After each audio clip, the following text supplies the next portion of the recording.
Você está ouvindo Ciência em Transe.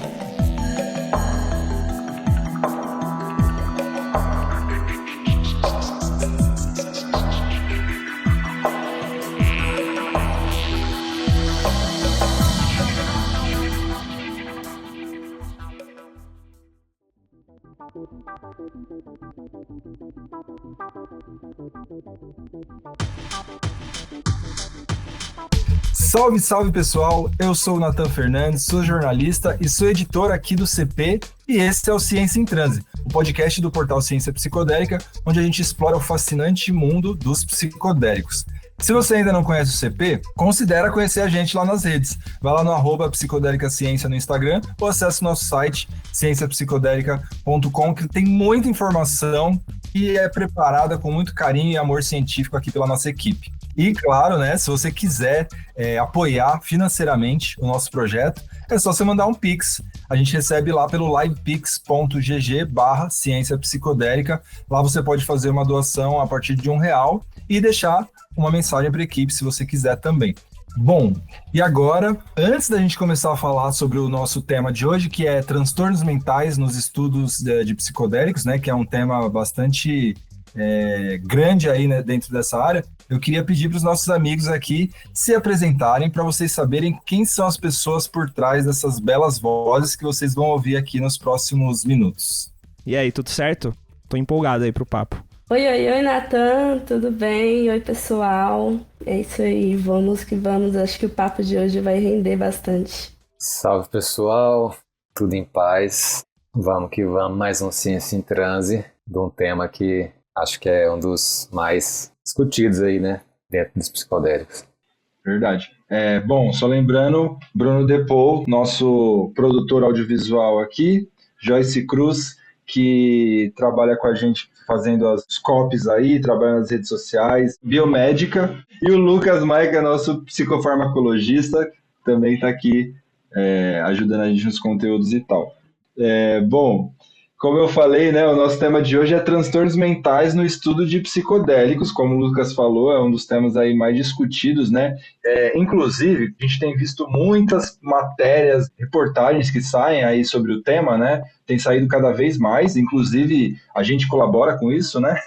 E muitas dessas reportagens falam que os psicodélicos são uma revolução na psiquiatria, que vai mudar tudo, ou que está mudando tudo, né? Está criando maior rebuliço. E aí eu queria começar perguntando, isso é um exagero ou de fato os psicodélicos eles vieram aí para mudar e para causar e para transformar tudo que a gente conhece a respeito aí da psiquiatria? O que vocês acham? Olha, eu acho que é um pouco das duas coisas. Eles sim representam uma revolução, mas também há um certo hype que inflaciona um pouco as coisas, né? Mas, bom, a psiquiatria há muito tempo deixou de oferecer novas opções terapêuticas para a maior parte dos transtornos mentais e grande parte deles continuam com tratamentos que têm respostas terapêuticas muito limitadas, né? Por exemplo, no caso da depressão, a eficácia dos antidepressivos tomados assim de uma forma geral, todas as classes diferentes de antidepressivos, o nível de eficácia chega aí em torno de 30%. Né? Em torno de 30% das pessoas que tomam antidepressivos melhoram de fato e conseguem voltar a ter uma vida relativamente normal, ainda que muitas delas tenham que continuar tomando esse medicamento por muito tempo, né? Às vezes, assim, para o resto da vida. Bom, nisso, os psicodélicos têm essa mudança de paradigma que ela representa na psiquiatria, é o fato de que o tratamento com psicodélicos envolve algumas sessões, ou uma apenas ou algumas, né? Os estudos que existem aí, muitos foram feitos com uma única dose, mostrando benefícios aí 1 ano depois, 3 anos depois. É claro que isso não é generalizável, né? Todo mundo que vai ter uma experiência psicodélica e vai melhorar para sempre. E nisso entra essa parte de um certo exagero às vezes, né? Você vê matérias e coisas falando que é isso, seria uma única, uma única experiência. E tem pessoas que na primeira experiência não tem um efeito muito grande, não tem uma experiência muito profunda, a experiência psicodélica por vezes pode ser, não é uma relação de dose-efeito muito precisa como outras substâncias, né? Tem algumas variáveis, aí vem aquela história de o efeito do setting, o efeito do estado de espírito da pessoa, estado de espírito, modo de falar, né? Mas estado mental e tudo, que vão influenciar nos efeitos. Então, por vezes, ela pode ter uma experiência que não entra profundamente, não trabalha naquilo que são as raízes do sofrimento daquela pessoa. E por isso ela pode ter que ter outras sessões. Mas é isso, em geral, pelo menos na ciência, nos estudos que existem, não chega a mais de 3 sessões nos estudos clínicos controlados, por exemplo, com psilocibina para depressão, que são dos mais avançados, né? E mostrando efeitos muito mais significativos do que aqueles com antidepressivos convencionais. Embora um estudo que comparou a psilocibina com escitalopram, um antidepressivo convencional, inibidor da recaptação de serotonina, não mostrou uma diferença entre os dois em termos de eficácia nos sintomas depressivos, mas mostrou uma série de outros potenciais benefícios ligados à psilocibina, começando pelo fato dela ter um efeito praticamente imediato, né? Enquanto que antidepressivos normais levam aí cerca de 2 semanas para começar a fazer efeitos. Para uma pessoa que está num quadro muito grave, isso pode ser muito decisivo, né? 2 semanas é muito tempo. Inclusive a ketamina está sendo utilizada como uma espécie de rescue, né? Como que fala em português? Resgate, né? Uma droga de resgate para quando a pessoa está ali na iminência mesmo, com a ideação suicida, ela tem uma experiência com ketamina que é instantânea, é rápida, experiência de minutos, e ela sai dali com uma perspectiva totalmente diferente. Então, isso muda muito esse paradigma da psiquiatria de ter medicamentos que vão corrigir ali um balanço químico no cérebro. Aí vem essa ideia de reduzir os transtornos mentais a um desbalanço bioquímico, né? E para esse balanço continuar normalizado, a pessoa tem que continuar tomando medicamento. Se ela parar de tomar o medicamento, vai voltar a ter o quadro normal. E ainda cabe pontuar que os efeitos colaterais dos medicamentos psiquiátricos muitas vezes são desafiadores para os pacientes. Então, os psicodélicos, ao trazer essa ideia de que a experiência subjetiva e todo o efeito nos seus conteúdos psicoemocionais vão trabalhar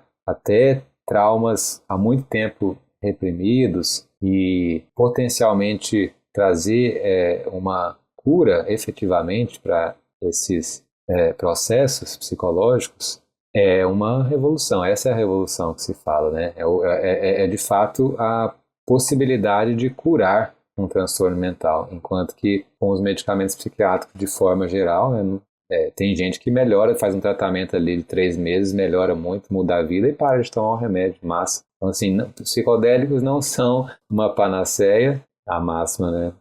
Não são para todo mundo, não é todo mundo que vai ter vontade e se dá bem, se relaciona bem com essa experiência que é tão profunda, que mexe tanto assim, né? A pessoa tem que estar com uma volição ali, com disposição e ter recursos para lidar com tudo que pode vir à tona, né? Mas para muitas que, inclusive, tentaram tratamentos psiquiátricos convencionais, não melhoraram, ela representa a última possibilidade de tratamento. Ao mesmo tempo que muitas pessoas também não melhoram, mesmo com a terapia psicodélica. Então, não é um milagre e não é todo mundo que vai ser curado. Isso que é muito doido, né? Parece ser uma coisa muito pessoal, assim, dependendo do organismo, enfim, depende de vários fatores, né? Ainda nesse tema, eu lembro que logo no começo, quando eu comecei a escrever sobre o tema, eu entrevistei o Marcelo Falck, que inclusive escreveu um artigo pra gente no CP, e que inclusive está no grupo de pesquisa junto com o Lucas, né, Lucas? Na UFRN. Na UFRN.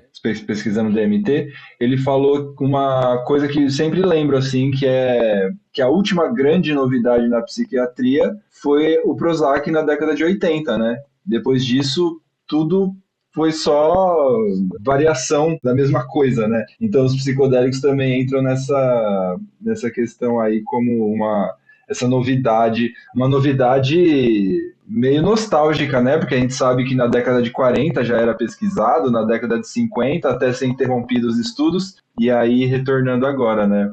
E vocês, Bruno e Joyce, como vocês veem essa novidade, essa revolução?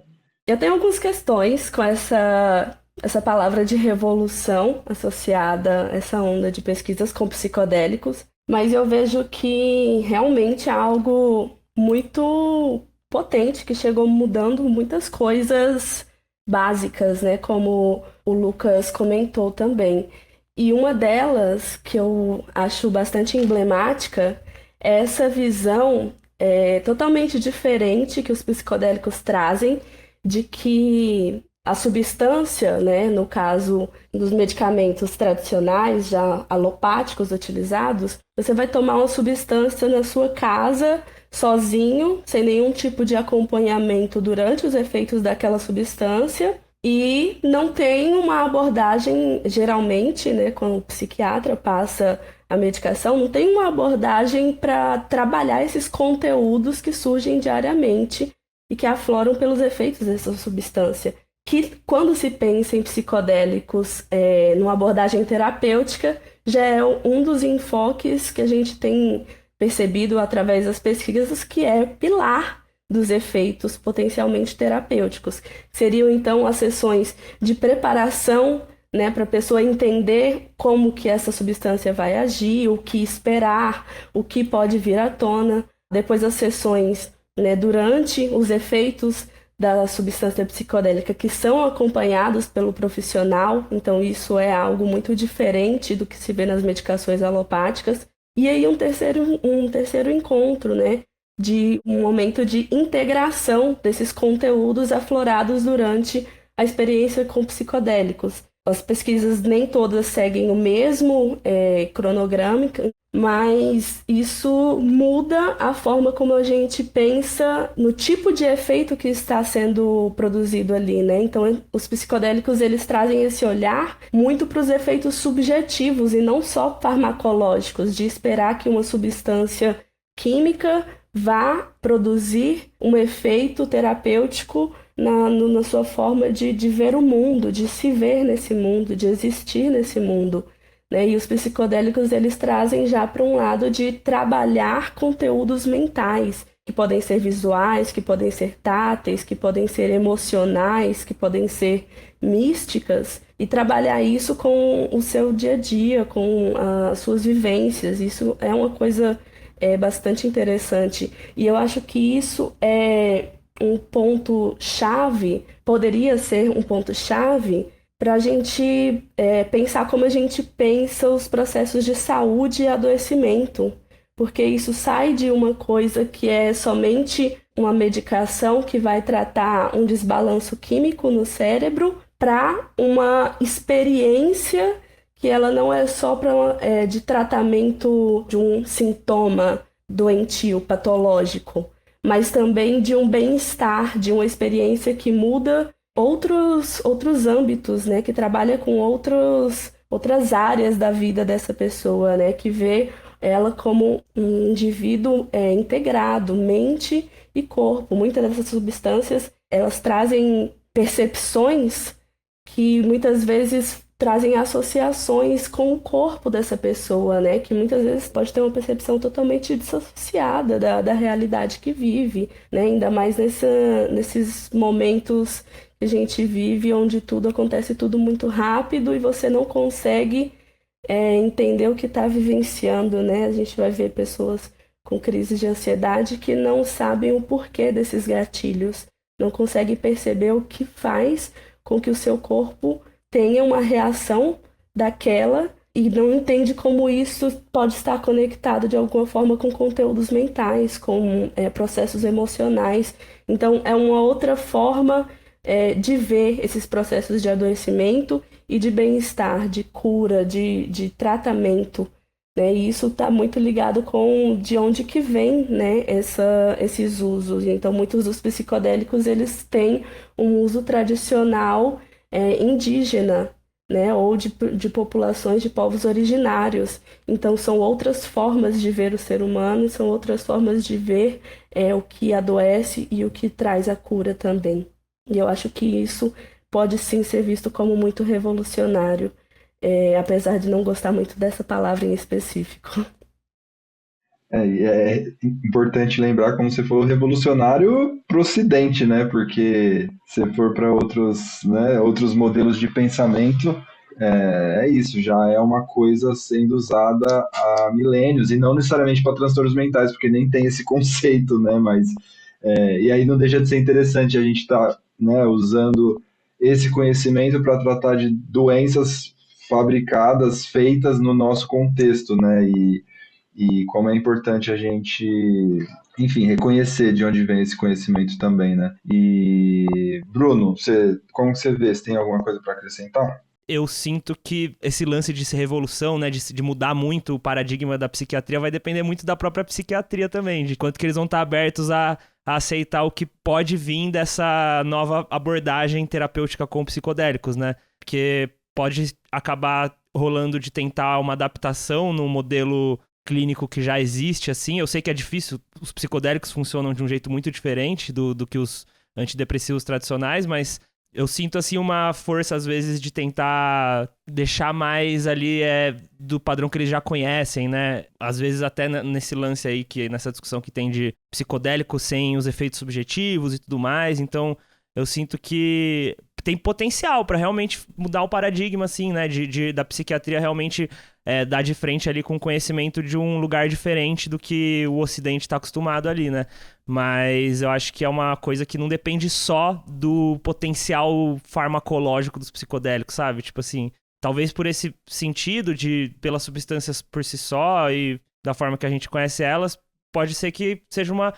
É que eu acho que é forte também, né? Tipo, o lance de uma revolução pra uma grande mudança, sabe? Eu acho que tem talvez um abismo ali de diferença de tipo, não, pode ser muito bom, medicamento muito foda, são uma classe de substâncias muito foda, pra tipo, caralho, isso é uma coisa que mudou o paradigma. Então, sei lá, eu sinto que é diferente mesmo, né? Do que a gente já viu, as pesquisas mostram isso também muito. Mas eu fico um pouco olhando assim de longe, assim, né? Os movimentos, as notícias e tudo mais, eu fico um pouco receoso só de, sei lá, vamos ver se eles vão tentar envelopar isso de um jeito bem capitalista e branco e ocidental, que já rola, né? Tipo, a gente vê alguns movimentos de microdose nos Estados Unidos, no Vale do Silício, até, enfim, algumas tentativas de reproduções de rituais entre uma elite ali de vários lugares, de vários países. Então, não sei até onde isso vai impactar ali no real potencial que tem de mudar ali a parada. Verdade. E essa discussão sobre substâncias que tiram o efeito subjetivo e que vai atuar só ali na mecânica do cérebro é uma discussão muito quente também, né, e que tem argumentos muito bons também, né, às vezes dizendo, pode ajudar pessoas que às vezes não podem ter as experiências, ou pode ajudar a baratear os custos, ou pode ajudar a ser mais acessível, mas a gente sabe que a indústria farmacêutica tem a boca bem grande, né, e para abocanhar tudo isso, enfim, é fácil, né? Eu fico pensando, quando eu penso em revolução, em mudança, assim, eu penso na pandemia, né? E de como no começo todo mundo pensou nossa, vai mudar muita coisa, e no fim não mudou tanta coisa assim, né? Algumas coisas foram ajustadas, mas acabou que a gente voltou a se reacomodar e, enfim, não percebi grandes mudanças do que estava se pensando no começo, assim. Então, é uma coisa para a gente ficar esperto, né?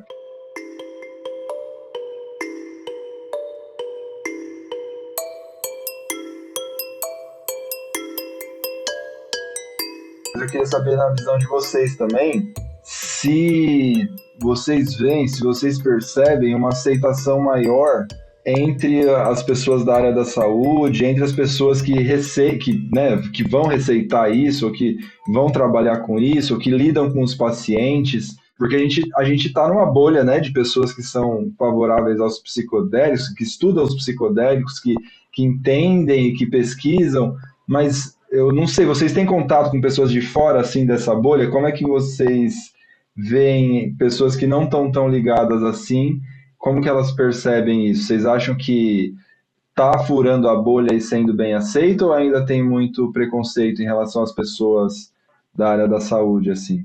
Eu acho que ainda, assim, já tem pesquisas com isso, né, entrevistando profissionais de saúde, enfermeiros, médicos também.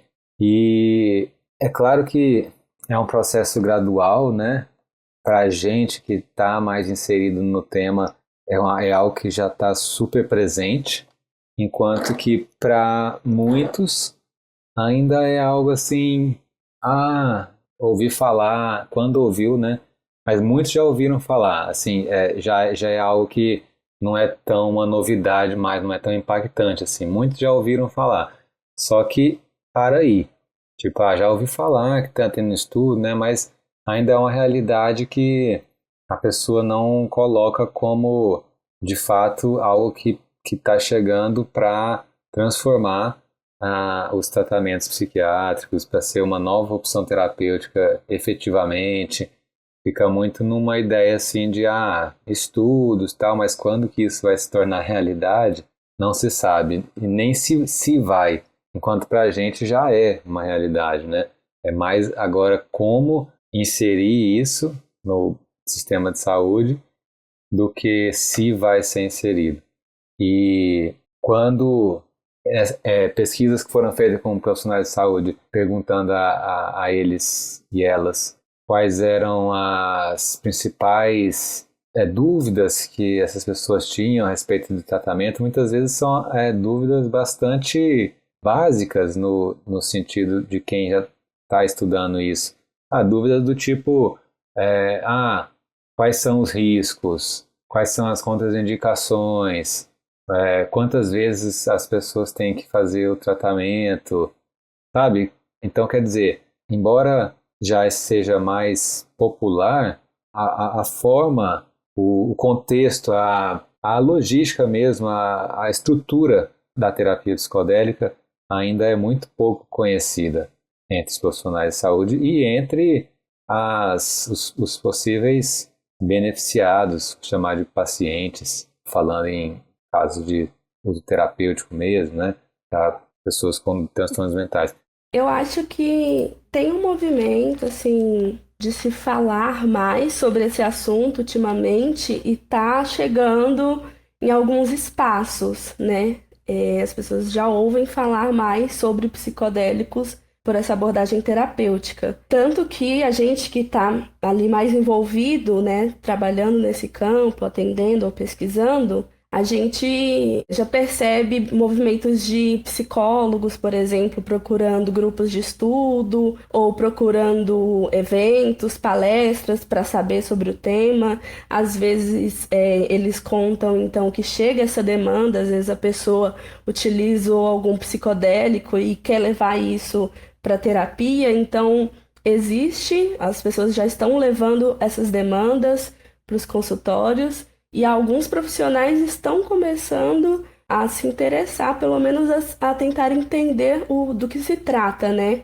Tentar entender quais os riscos e até para poder também fazer essa parte de acolhimento de alguma pessoa que chegue ali. Mas eu acho que esse contato dos psicodélicos com os profissionais de saúde, ele passa também por um filtro. E aí é um filtro que não está tão ligado à quantidade de artigos publicados ou à força das evidências científicas ou ao andamento dos processos de testagem, né, clínica. Não está tão ligado a esses ramos e mais, talvez, aos processos de estigma, de preconceito, de dúvidas, né, de pessoas com informações que são passadas por décadas, né, aquilo que é meio senso comum, e até mesmo por vieses políticos, de que muitas vezes esses profissionais, por essas questões mais sociais do que voltadas para a ciência biológica e de saúde, eles acabam tendo um preconceito dessas substâncias que pode até mesmo afastar essa abertura para tentar entender os potenciais dessas substâncias. Então, eu já tive experiências de ver pessoas falando, não, que isso? Cogumelo não é um medicamento, não pode ser um medicamento. Cogumelo é coisa de pessoas para se divertir, não é para uma coisa terapêutica. Então ainda tem algumas visões, né, que são do senso comum e que aí vai povoar o imaginário também desses profissionais de saúde, de que esse tipo de substância não tem nenhum potencial terapêutico ou mesmo benéfico. E isso também vem da formação, né? Na formação desses profissionais, eles não têm esse tipo de informações, né? Até hoje ainda é raríssimo os cursos, eu não sei se existem, na verdade, cursos que ensinem sobre o sistema endocannabinoide, que é um sistema endógeno do nosso próprio corpo, não é só ligado à planta da maconha, não tem só a ver com a cannabis. É um sistema do nosso corpo que funciona todos os dias. E esses profissionais, eles não têm essa formação. Então, um pouco difícil também a gente cobrar que eles estejam super atualizados sobre tudo que sai, porque a formação deles já tem essa deficiência, né, de não se fazer estudos sobre substâncias entorpecentes, sobre substâncias psicoativas. Aí não, né? Psicoativas até fazem, mas assim, tem uma separação ali entre o que poderia ser uma atuação de um antidepressivo que seja inibidor de serotonina e um psicodélico. São substâncias que vão ter ali molecularmente talvez efeitos semelhantes, mas eles não são abordados, né? Então é diferente até na formação desses profissionais, e aí é um movimento, né? Até o que sai da academia como uma pesquisa científica, como fruto de mestrados, de doutorados, de pesquisas em acordos com os órgãos de fomento, até essas informações chegarem na população, chegarem nos hospitais, chegarem nas clínicas, chegarem no SUS, que é lá na ponta, né, nas UBSs, naquilo que está realmente em contato com a massa. Isso leva um tempo que ele é demorado justamente por causa desses outros percalços sociais que vão dando esses degraus a mais para que essa pessoa acesse esse conhecimento.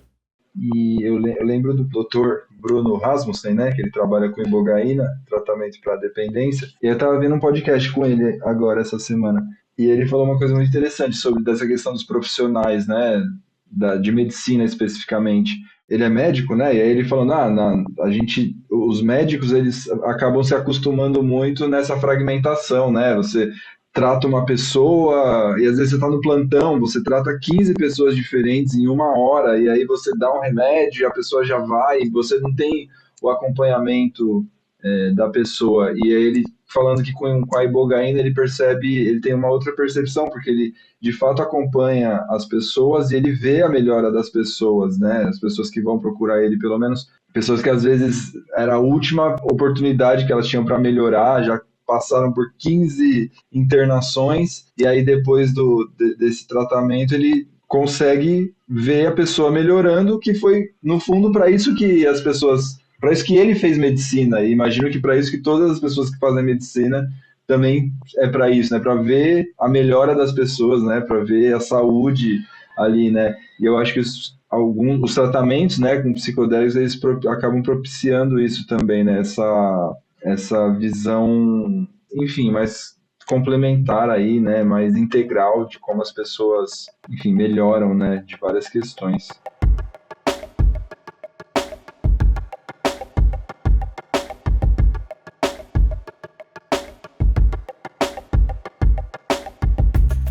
A gente ouve muito falar do tratamento para depressão, né? Principalmente psilocibina, dos dois psicodélicos que estão mais avançados, né? Que é a psilocibina e o MDMA, né? Então a gente ouve muito falar nos tratamentos para depressão e para o transtorno de estresse pós-traumático.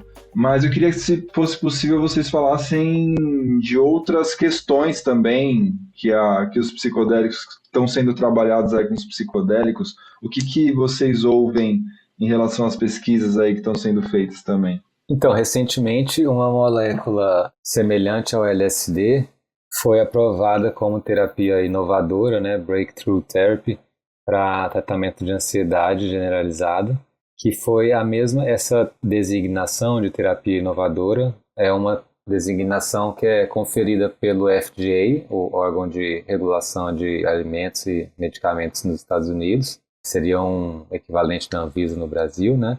A primeira foi conferida ao MDMA para o tratamento de transtorno de estresse pós-traumático, depois para a psilocibina para depressão resistente ao tratamento e depois para depressão maior, transtorno de depressão clássico, né? E agora para o LSD para ansiedade. A ansiedade é uma condição que se destaca também no tratamento com psicodélicos, embora os estudos clínicos não sejam tão avançados quanto aqueles com psilocibina e MDMA. No entanto, quando a gente fala, por exemplo, de depressão, a depressão quase sempre tem traços de ansiedade também.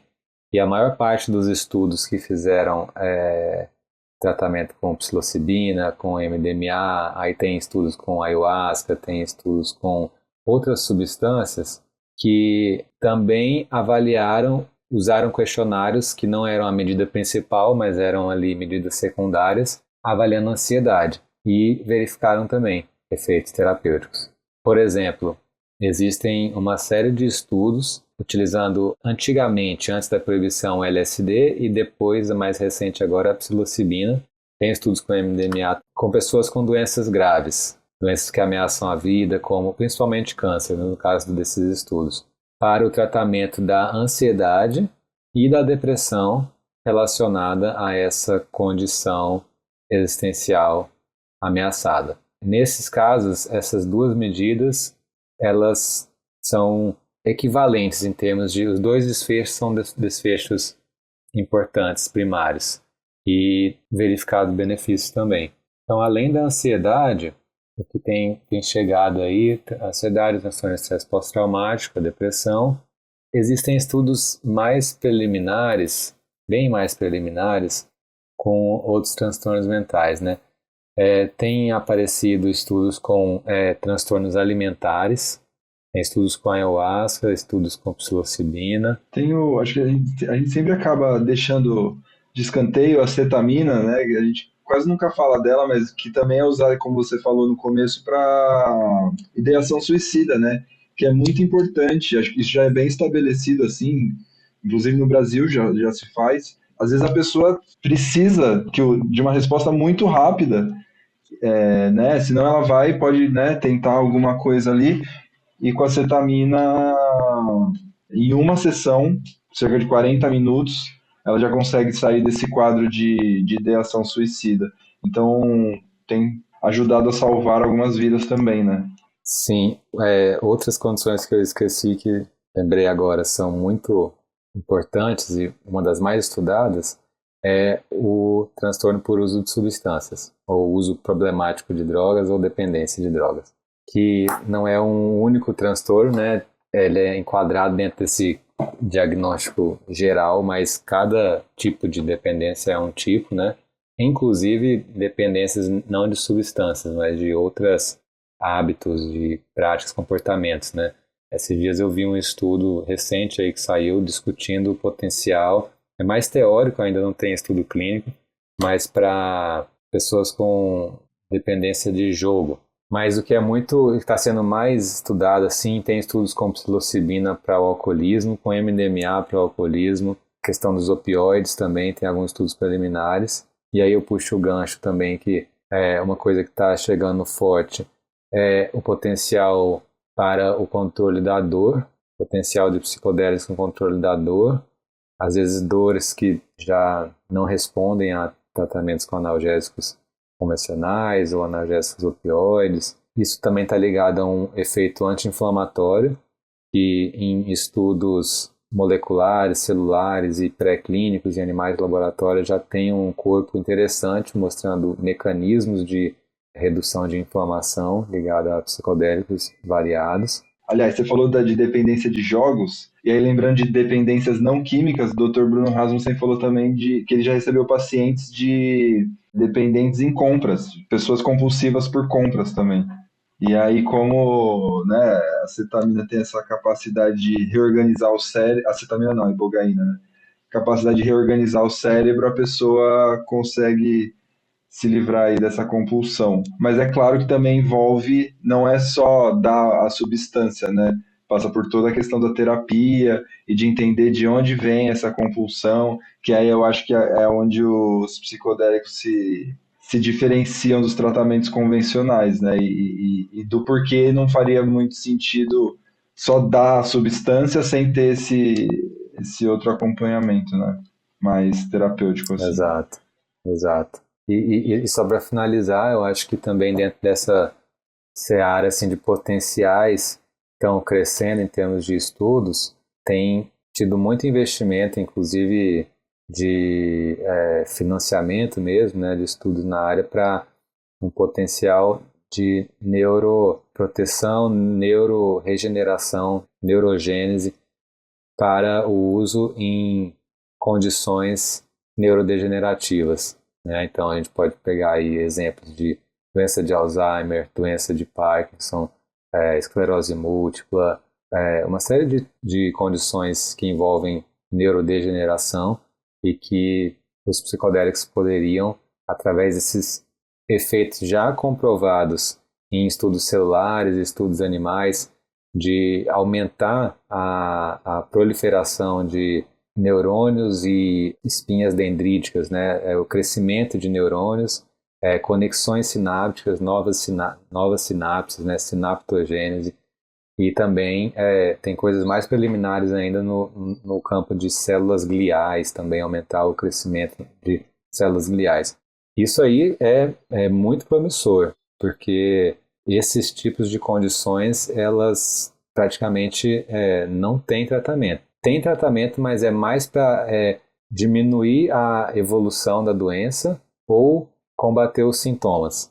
Mas aqueles que promovem o crescimento de neurônios, que seria o contrário da degeneração, né, não tem nada. Então, isso é bem promissor, né? Você falou do MDMA para alcoolismo, e aí quem já gosta de acompanhar a história dos psicodélicos lembra que na década de 50 o criador dos Alcoólicos Anônimos chegou a colocar o LSD como um dos passos ali para o tratamento de alcoolismo, né? E aí depois ele acabou, né? Veio toda a história da proibição, o LSD foi tirado, mas no começo dos Alcoólicos Anônimos o LSD estava lá também, né? Isso é muito interessante de lembrar.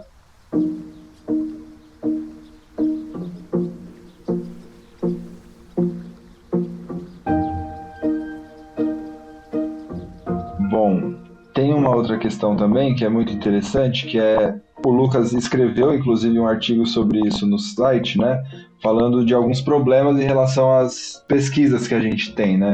E aí eu lembro de um estudo bem recente que saiu agora, que eu separei até aqui para falar, é um estudo com psilocibina da Universidade de Toronto, que ele foi inovador, assim, entre aspas, né? Porque ele incluiu entre os participantes pessoas com depressão bipolar e pessoas com dependência de substâncias e ideação suicidas, que são algumas condições que geralmente não são incluídas nas pesquisas, né? E aí isso foi tido como uma novidade, assim, né? Porque essas pessoas que geralmente não são incluídas foram incluídas aqui nessa pesquisa. E aí nesse artigo, levantando problemas das pesquisas, o Lucas fala, esse é exatamente uma das questões, né, Lucas, de como o perigo é escolher a dedo, às vezes, né, os critérios de exclusão, e deixar de fora algumas pessoas, e aí escolher a dedo outras, e periga de fazer com que os pesquisadores escolham pessoas que eles saibam que vão responder melhor aos psicodélicos, né? E isso é uma questão. Você podia falar mais sobre isso? Exatamente, porque o que acontece? Um estudo clínico, quanto mais pessoas, mais caro ele é e mais tempo ele leva para ser concluído. Tudo é mais custoso e demanda mais recursos, mais equipe, mais tudo, né? Por isso os estudos clínicos, de maneira geral, eles têm amostras pequenas. Um estudo clínico com 2 grupos de 30 pessoas cada grupo é uma coisa difícil de se conseguir. Geralmente você vai encontrar aí 15, 20, salvo raras exceções, estou falando dos estudos com psicodélicos, que são os estudos mais recentes, que são financiados pela indústria farmacêutica, que já financia o estudo com essa intenção mesmo de que o estudo mostre resultados positivos, porque a empresa já está investindo naquela tipo de tratamento, então é vantajoso para ela ter estudos comprovando que aquilo funciona, né? Então, os estudos com depressão, por exemplo, os mais recentes, que foram feitos aí com 200 pacientes em vários centros diferentes, já são considerados estudos de fase 3, né? Eles só são possíveis porque eles têm esse tipo de financiamento. Eu estou falando isso por quê? Porque num estudo clínico normal, digamos, né? Vamos pegar aí um estudo com 30 pacientes, se você tem muita variação entre as pessoas, é possível que você não consiga enxergar o efeito terapêutico na sua análise estatística, porque o desvio vai ser grande.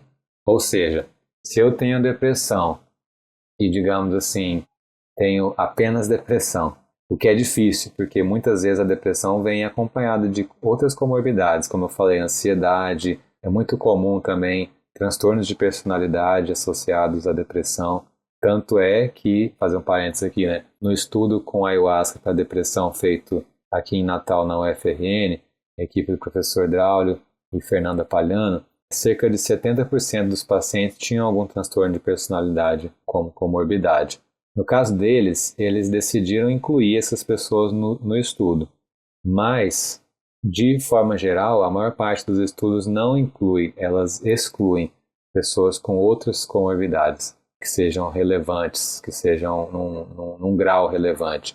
Ansiedade até que não, porque ansiedade e depressão está muito, como eu falei, muito junto, mas transtornos de personalidade é clássico, excluírem. Só que o que acontece? Isso ajuda no certo sentido, porque você diminui a variabilidade, a grande questão é essa, a variabilidade. Quanto maior a variabilidade, maior tem que ser a amostra, número de pessoas dentro dos grupos para você conseguir enxergar o efeito, porque senão esse efeito ele fica diluído, porque uma pessoa tem um efeito alto, outra pessoa tem um efeito baixo. Esse efeito baixo pode ser devido a uma outra condição que ela tem que influencia a resposta. Então, como uma tem um efeito alto, outra tem um efeito baixo, na média o efeito vai ficar ali no meio do caminho. E aí você não consegue enxergar a diferença estatística entre os dois grupos. E aí parece que não houve efeito na substância. Então, nesses estudos clínicos com amostras reduzidas, quanto menor a variabilidade, maior é a chance de verificar-se o efeito terapêutico. Então, tem uma justificativa, né, por não incluir-se comorbidades e buscar uma amostra mais homogênea. No entanto, à medida que os estudos vão crescendo, vão evoluindo, e como, por exemplo, esses estudos maiores de fase 3, eles devem incluir o que na realidade populacional se apresenta, né? Se a realidade populacional apresenta que a depressão vem acompanhada com outras comorbidades, é esse tipo de perfil que a gente deve incluir nos estudos para saber se isso vai funcionar mesmo, porque não adianta aprovar uma substância testada em uma população e quando chega na população geral, ela vai ter outra resposta porque a realidade é outra. Né? Então é disso que a gente fala, no perigo que a excessividade de critérios de inclusão cria para reduzir, minar a generalização dos resultados. Eu tenho uma parada que eu tava lendo esses tempos, assim, que é uma questão... Primeiro que tem a questão do duplo cego, né? Que com psicodélicos tem essa barreira aí que é meio difícil de ser 100% idôneo, né? Não sei se essa é a palavra ali, mas é nessa questão do duplo cego. E segundo é a questão de... Pelo que acontece, pelo menos nos Estados Unidos, assim, tipo, em algumas pesquisas, principalmente acho que da MAPS, assim, que são essas pesquisas meio... rola no Canadá, nos Estados Unidos, em outros países. Eu imagino que por essa questão de custos, existe uma parada meio de... Tem sempre um terapeuta ali com a pessoa fazendo o estudo e tem sempre uma outra pessoa, né? Duas pessoas ali conduzindo a sessão.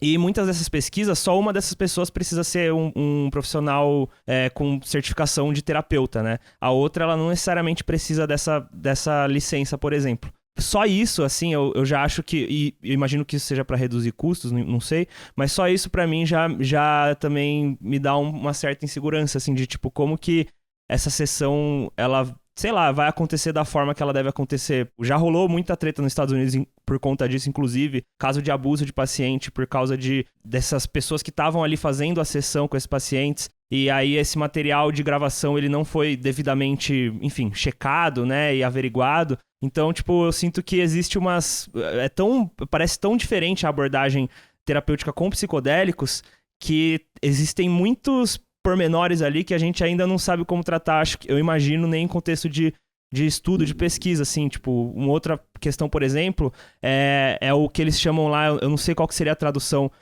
no português, em inglês é nurturing touch, que seria tipo um toque de não é carinho assim, né, mas tipo é um toque que o terapeuta dá lá, que tem no manual da MAPS, por exemplo, que ele é geralmente nas costas, assim, ou se o paciente sugerir na mão do paciente, em algum momento difícil ali da sessão e tudo mais. E isso já é uma margem ali que para várias subjetividades ali de cada terapeuta e facilitador na hora da experiência, que abre várias questões, né? Seja a questão do consentimento da pessoa sobre a experiência, do que aquele terapeuta considera que até onde ele pode ir. Isso não se trata necessariamente nesse ponto que você trouxe, Nathan, da questão da exclusão, né? Mas eu acho que é mais uma barreira ali para esse sentido de como que a gente consegue pesquisar isso de uma forma...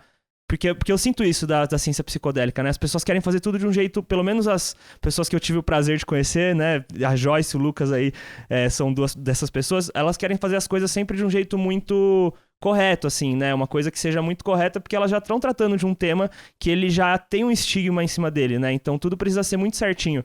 E aí eu sinto que esse tipo de problema que acaba acontecendo, que a gente viu lá fora, que nem eu comentei, é uma parada que pode ser um barranco aí no meio do caminho, assim, né? Acho que já tá sendo assim, e pode abrir, enfim, várias outras questões aí que a gente nem sabe abordar ainda. Eu ia complementar que a gente nem falou sobre variações ligadas à etnicidade, gênero, que também podem influenciar nos resultados, e a maior parte dos estudos é feito com amostras populacionais muito pouco diversas nesse sentido, né? Eu ia fazer um comentário nesse sentido, falando que essas amostras, e agora falando exatamente das pesquisas, né, que são feitas, a gente vê um padrão de amostragem muito semelhante, muito homogêneo nas pesquisas clínicas que já são feitas com psicodélicos. Então, são geralmente pessoas do norte global, essas pessoas que são geralmente da América do Norte ou da Europa. A gente tem aqui exceções, né, porque temos grupos de pesquisa com atuação bastante forte aqui na América Latina, aqui no Brasil principalmente, os grupos que estudam a ayahuasca, né, como da UFRN, que já teve aí alguns estudos clínicos, está realizando outros também com DMT, mas o que se vê, na maioria, são pessoas que geralmente são homens com uma cor de pele específica, com uma faixa etária específica, com um nível de escolaridade específico também. E isso traz alguns problemas na questão não só de as pesquisas serem...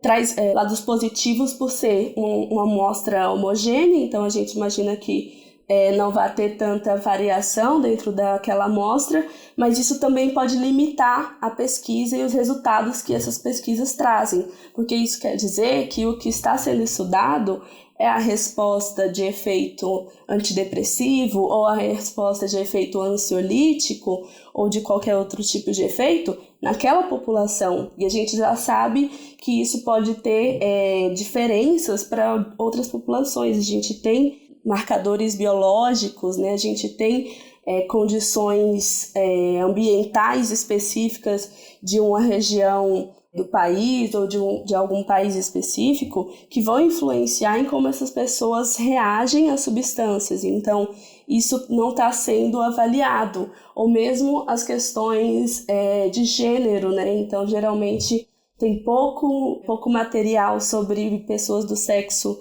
feminino, menos ainda quando a gente vai para o campo de pessoas transgêneros, então a gente não faz ideia de como que é, e isso é um ponto que, para mim, parece muito crítico quando eu olho para o panorama de pesquisas psicodélicas, porque quando a gente vai olhar para a saúde pública, pessoas indígenas, por exemplo, são muito acometidas por transtornos mentais. A gente tem aí pesquisa aqui da FAPESP, na revista da FAPESP, mostrando agora em 2023 que a taxa de suicídio entre os indígenas supera quase 3 vezes a população geral. Mas não são populações que são incluídas nessas pesquisas com psicodélicos. E, inclusive, não são as populações que faziam uso de algumas dessas substâncias, né, psicodélicas, como a ayahuasca, como outras, como a ibogaína, como cogumelos, né, que tem a psilocibina, faziam esse uso originário e tradicional. Esse uso foi para a academia, foi para a indústria farmacêutica, né, está tentando ser estudado, avaliado, em algum certo nível até mesmo higienizado nesses âmbitos acadêmicos e farmacêuticos industriais que são muito dominados pelo capitalismo, pelas vontades daquilo que se pode fazer uma patente ou daquilo que se pode vender como medicação, e isso não retorna para essas populações. Então, isso também são problemas que devem estar na cabeça dos pesquisadores que fazem essas pesquisas, porque a gente precisa pensar nessas populações também e precisa entender que uma pesquisa ela é útil pensando em saúde pública conforme ela pode ser generalizada para diferentes populações. Então não adianta eu ter muito bem caracterizado um efeito em uma faixa etária específica para aquela condição específica, para um público específico, e vender isso só ou colocar isso num sistema público só para essa população, entende? Se a gente está tentando pensar em psicodélicos como uma ferramenta terapêutica, tem que ser uma ferramenta terapêutica que ela não vai ser restrita a um número minúsculo, porque senão ela não é mais eficaz do que o que a gente já tem hoje. E isso traz, inclusive, outras complicações, né? Porque quando a gente vai pensar em quem que acessa esses tratamentos que estão sendo agora, muito recentemente, começando a ser liberados, só quem está acessando esses tratamentos são populações são grupos sociais que têm um poder financeiro, um poder aquisitivo muito alto. E aí, então, será que a gente está realmente revolucionando alguma coisa com isso? Será que isso está realmente sendo revolucionário, como muitas vezes é trazido, né, nesse discurso dos psicodélicos? Ou a gente está fazendo repetições dos mesmos moldes, dos mesmos processos? Então, eu acho que isso tem que vir forte na crítica, desde a academia e desde a base, para a gente poder pensar formas de tentar mudar isso para frente, porque não tem como a gente fala em terapia, a gente sabe que vai ser engolido pela indústria farmacêutica. E a gente tem que, como pesquisadores, também atuar nas críticas desse processo. Não dá para deixar isso aberto, correr simplesmente aos olhos do que é bom para o capital ou aos olhos do que é bom para a indústria farmacêutica, né? Então, eu acho que tem que ter um pouco de visão crítica desde essa base, para a gente conseguir entender e fazer mudanças nesse sentido das seleções, dos estudos. Total. E quando a gente fala dessa questão da diversidade, principalmente em relação às populações pesquisadas, eu fico pensando se a revolução, entre aspas, dos psicodélicos não estaria também na própria maneira de se fazer ciência, porque essas questões elas ficam escancaradas, essas críticas, né? Na discussão sobre psicodélicos, essas coisas surgem, não sei se mais do que em outras áreas, mas elas surgem com bastante frequência, né? Então, será que os psicodélicos não podem também mudar a nossa forma de fazer ciência? A questão do duplo cego é um ponto que ilustra isso muito bem, né? O fato de você não conseguir fazer um estudo duplo cego efetivo com um psicodélico levanta essa questão, né, de então como devem ser os estudos clínicos delineados para poder estudar psicodélicos, né? Não temos uma resposta ainda. O que a gente tem feito é remediar, né? Tentar fazer o melhor possível para criar placebos que sejam minimamente efetivos, mas nunca vai conseguir ser, porque se você simular uma experiência psicodélica, primeiro que não tem como, né? Segundo que se tivesse como, ela poderia ter efeito terapêutico também, então não é mais placebo. Eu acho que, não sei se é uma analogia muito viagem, assim, mas é meio que, eu não tenho dúvida que os psicodélicos têm o potencial de fazer isso, mas, por exemplo, a tecnologia, né, tipo a tecnologia de um celular que você entra no WhatsApp, que você tem acesso à internet, isso só foi ser considerado, sei lá, algo próximo de uma revolução ali na forma que a gente se comunicava, não quando o iPhone lançou, né, mas quando todo mundo tinha acesso a algum tipo de smartphone na mão, sabe, por um valor que seja acessível, assim, para a maior parte da população.